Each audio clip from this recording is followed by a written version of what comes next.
koalisi besar ini untuk menjamin stabilitas politik ini biasa dilakukan biasanya dalam situasi-situasi yang dianggap kritis. Entah itu karena perang dalam pengalaman di negara-negara lain, atau ada bencana, di mana pemerintahan atau masyarakat atau eksekutif ketika itu merasa bahwa perlu ada satu kekuatan besar agar mereka bisa berjalan secara efektif. Ada legitimasi yang kuat, karena bagaimanapun partai-partai yang ada di parlemen itu adalah perwakilan dari kehendak masyarakat.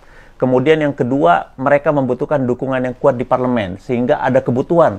Tidak ada gangguan-gangguan kecil yang membuat efektivitas pemerintahan itu bisa terganggu. Jadi, kalau kita sepakat bahwa 2045 itu adalah agenda yang sangat kritis buat Indonesia, maka saatnya kita sekarang mulai berpikir bahwa koalisi permanen ini kita butuhkan. Koalisi yang permanen, koalisi yang cukup kokoh, di mana kemudian pemerintah atau eksekutif dalam hal ini akan bisa mendesain bersama dengan parlemen, ya, dengan kekuatan yang mayoritas tadi, bisa membangun satu roadmap yang lebih jelas tentang arah pembangunan.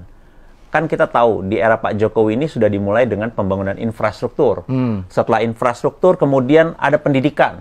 Ini satu agenda yang masih belum tuntas sebetulnya, karena kemarin terhambat oleh pandemi. Sebetulnya kan di periode kedua Pak Jokowi itu agenda atau fokus agendanya adalah pembangunan manusia, sumber daya manusia, dan kemudian kesehatan juga. Jadi sekali lagi ini tidak akan bisa berjalan efektif kalau setiap 5 tahun sekali kemudian arah atau orientasi visi tadi berubah karena pemerintahannya berubah.